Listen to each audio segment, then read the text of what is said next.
Okay, seems like we are going for a tit-for-tat game. The opposition has now retaliated and used the law that I explained to you last week when I said that someone could actually go to parliament and make these recalls from ZANU PF. And somebody has actually done that. This is on Zim Live. I've seen it on Zim Live. And the spokesperson for Triple C, Promise Mkwananzi, has also reiterated the fact that now you have over 100 MPs that are likely to be recalled. So it's now in the hands of Jacob Mdenda whether how is he going to act. And if he acts otherwise, that will then pin him when these Triple C are going to go to court, because now there is a precedence that has been set of recalling the other MPs.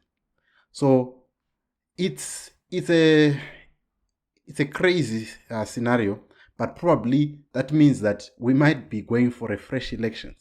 But now I'm looking at this to say, if we go to a fresh election with Semzek, they are still going to rig. So I don't think we should be excited by the fresh elections. People should not be too excited, because the same institutions that were running the elections are going to be the same institutions if the fresh elections is going to be done. And if you recall what happened in 2008, these are the dynamics that you must be looking at. So be careful what you wish for.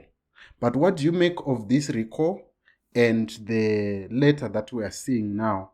Or how will Advocate Jacob Mdenda, the Speaker of Parliament, act to this? Because he is caught between a rock and a hard place.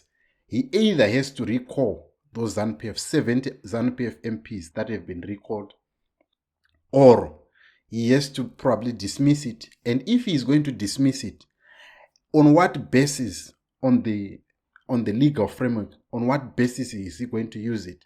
Because now, is he going to use the statement that because ZANU PF has got structures, Triple C does not, so then it makes it anyone's game?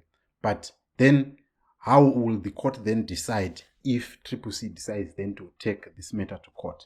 How will this pan out? I would love to hear your thoughts. If you're in legal mind, what is your view on this?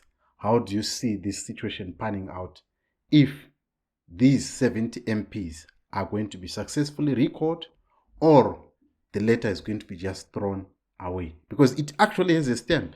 That's what is actually amazing.